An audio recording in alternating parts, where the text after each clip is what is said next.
Honored to welcome Vice President JD Vance to the International Association of Firefighters 2026 Legislative Conference. Vice President Vance has stood with the IFF on issues that matter most to firefighters and their families. When the passage of the Honoring Our Fallen Heroes Act was in jeopardy this winter, the White House made it clear that they would stand with the families of our fallen, and they went to work. The White House removed every stumbling block that was put in our way. Occupational cancer is now recognized as a line-of-duty death, and federal death and education benefits are given to the families of our fallen because the Trump-Vance administration's steadfast support got it there. The administration has also backed our federal firefighters, protecting the collective bargaining rights of our 16th district members. As a senator, Vice President Vance was a strong supporter of the Social Security Fairness Act. After the 2024 election, when he was vice president-elect, he returned to Washington and urged his Senate colleagues to pass the bill restoring dignity in retirement for millions of public servants. He supported the reauthorization of AFG and SAFER grants, programs that help fire departments hire firefighters and keep their communities safe.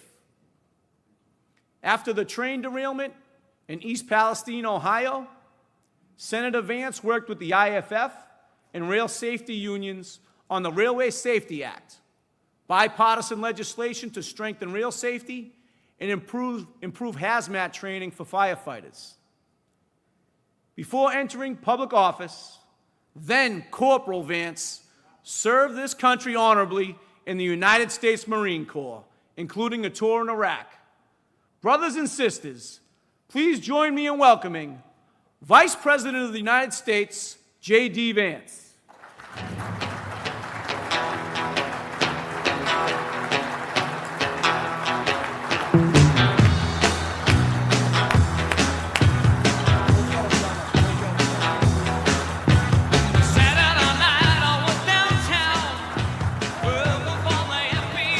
Thank you all. Thank you so much, Ed. It's great to be here. It's great to have you in our nation's capital. I always say to everybody, this is a very big group. I can't see any of you because these spotlights are glaring bright. The person who runs these spotlights, Ed, must be a Democrat because I cannot see a single person in that crowd.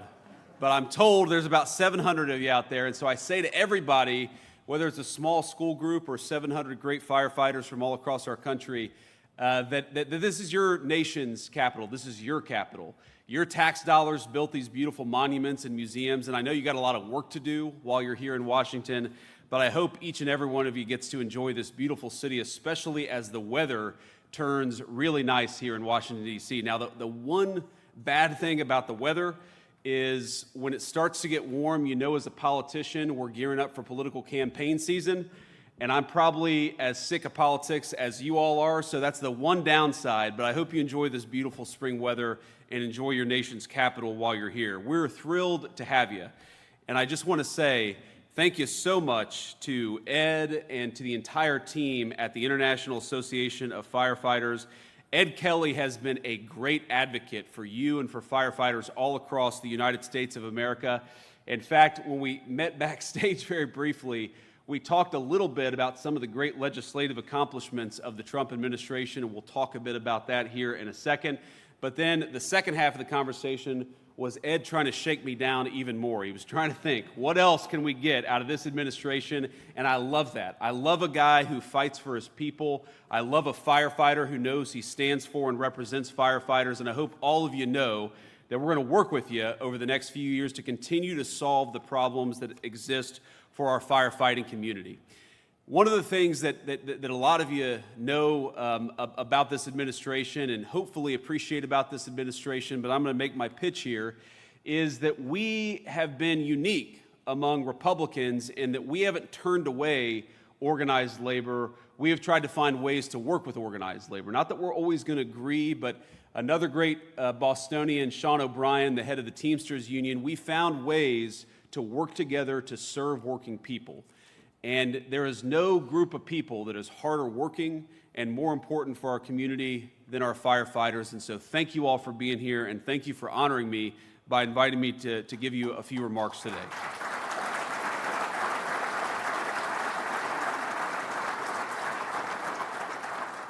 Now, before I get into some of my other remarks, I want to just start on a slightly somber note here, because on a personal level, I was honored to be able to participate in the dignified transfer of 6 American soldiers who were killed overseas in this conflict with Iran.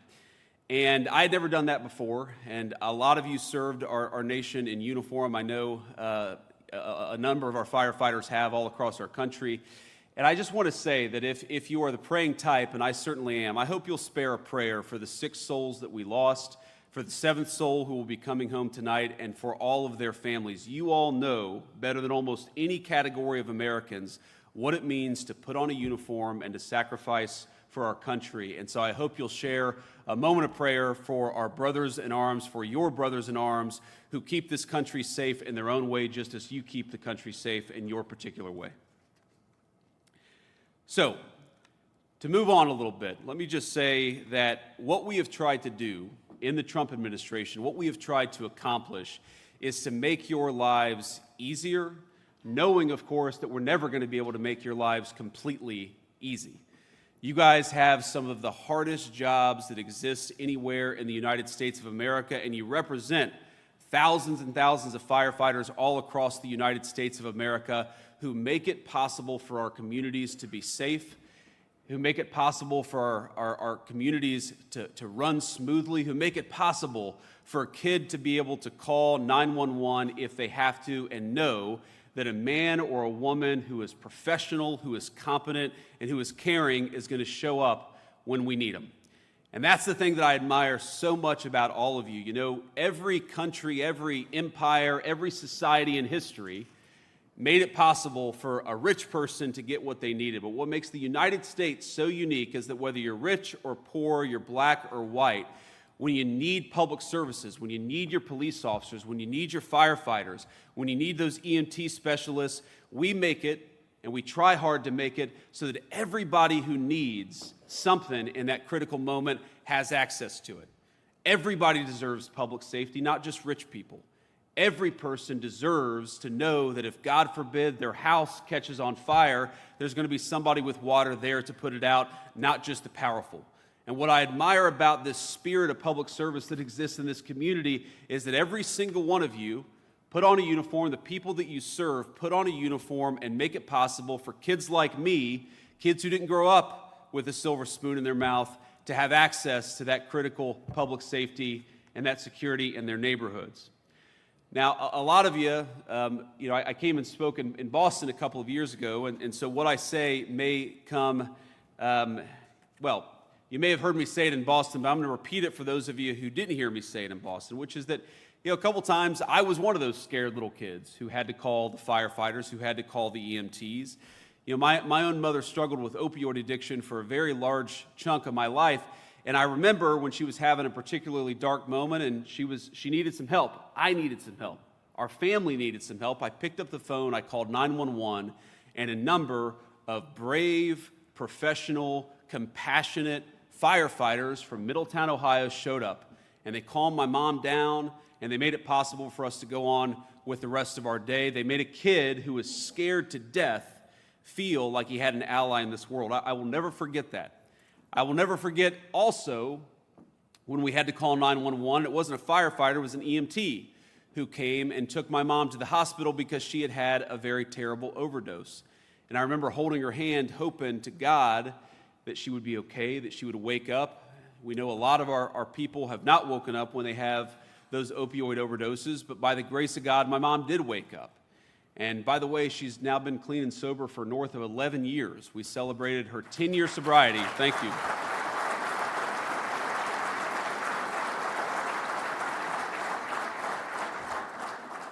We celebrated her 10 years of sobriety in the West Wing of the White House. What an incredible testament to the American dream that a woman I thought would never live to meet my children is now the best grandmother to those children that they could ever ask for, and we celebrated that sobriety in the People's White House. But that moment, the many moments of second chances that we've gotten with my mom, and I love you, Mom, if you're watching this. She probably is. She watches everything. I don't know why, but she does. But Mom, we would not have gotten that second chance were it not for the firefighters all across our country, for the EMT specialists all across our country who make it possible for second chances again and again and again.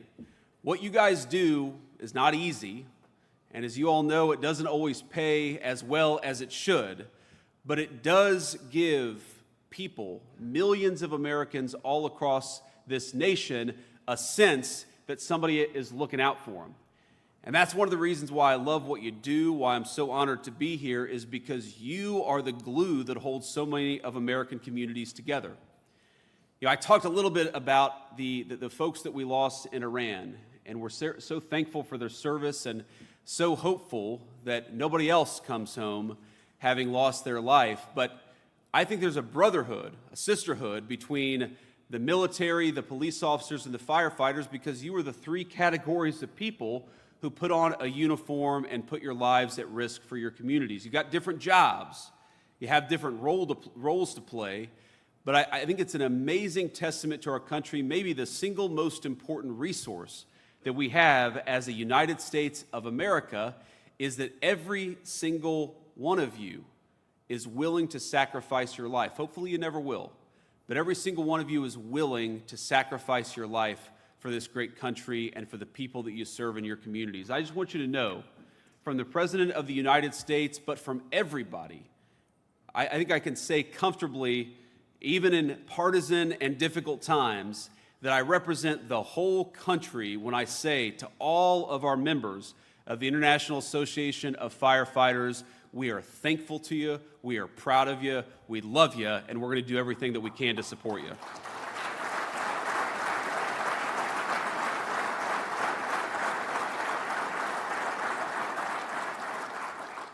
Now let me talk just a little bit about what it means to really support you, because I think it's important. It's of course important that the Vice President stand up here and say how grateful he is, and I certainly am.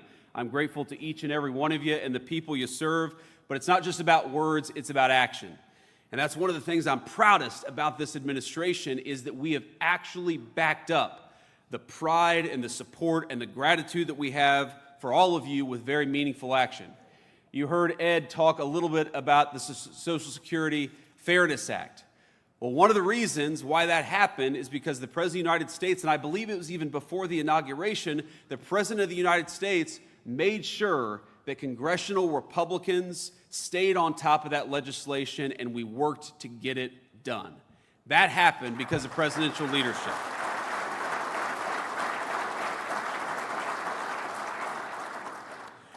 Do you think Joe Biden was making those phone calls, ladies and gentlemen? I just got to say, I don't think so. Sorry, I got a little partisan there.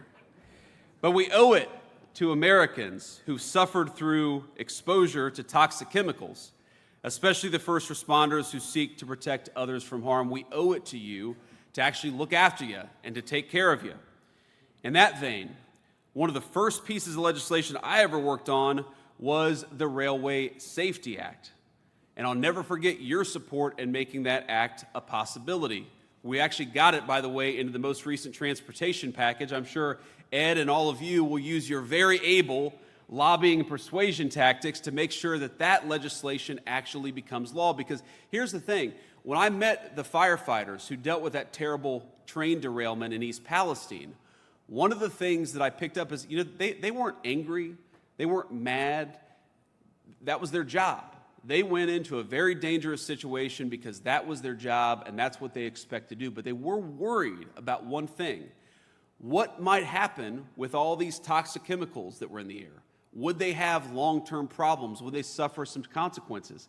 And one of the things that Secretary Kennedy and I worked on is making sure that we are studying the long-term effects of toxic chemical exposure in East Palestine.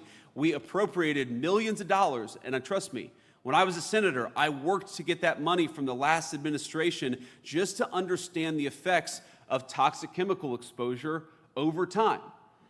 And we didn't have that until this administration came along and Secretary Kennedy made it a priority, because we want you all to know, if God forbid you run into harm's way, what are the consequences going to be to you over the long haul?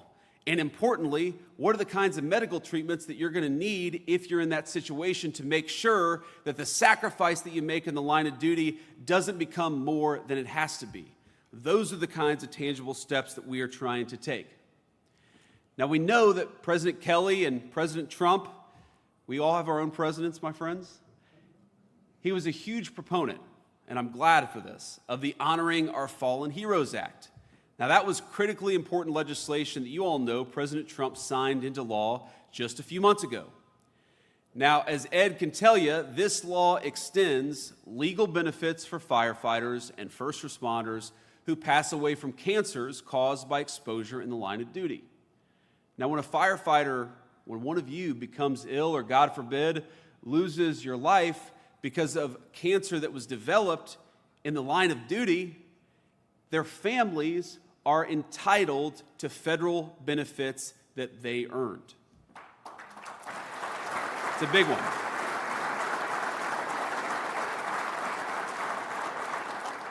Now, I say they already earned them because we owe it to Americans who suffered through exposure to toxic chemicals, especially the first responders who go into harm's way to protect others from harm. That is what this administration is all about, making sure that the Social Security system treats you fairly, making sure that you get the benefits, or if God forbid you pass away, your families get the benefits that you deserve, making sure that we take care of the people who take care of us. That is the legacy of the Trump administration when it comes to our firefighters, and that is a legacy that we're going to keep on building on over the next 3 years of President Trump's leadership.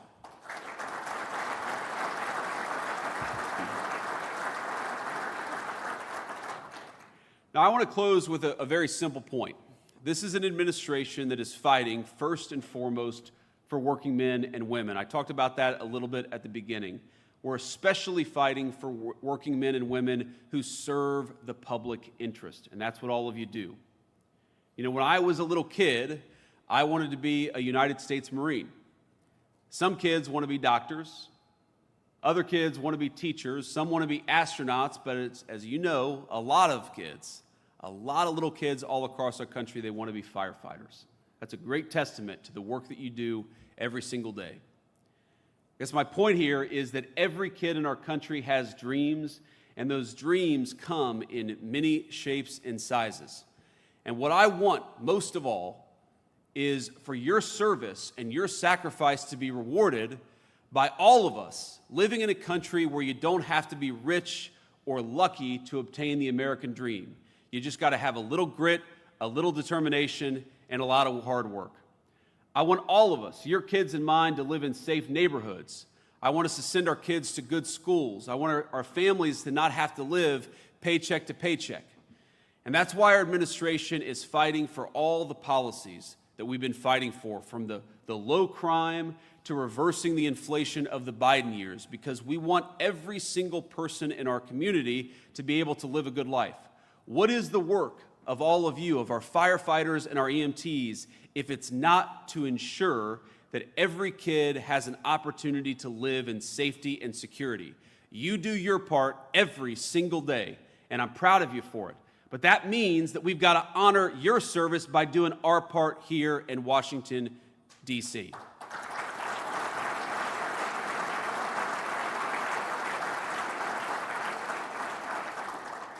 So let me just say that all of you deserve to live in this great country, and all of us in this administration are proud to stand shoulder to shoulder with you as we rebuild the United States of America. I want you to be proud in your country, because I know that your country and your president are very, very proud of you, and we're grateful to you. Thanks everybody, and God bless you.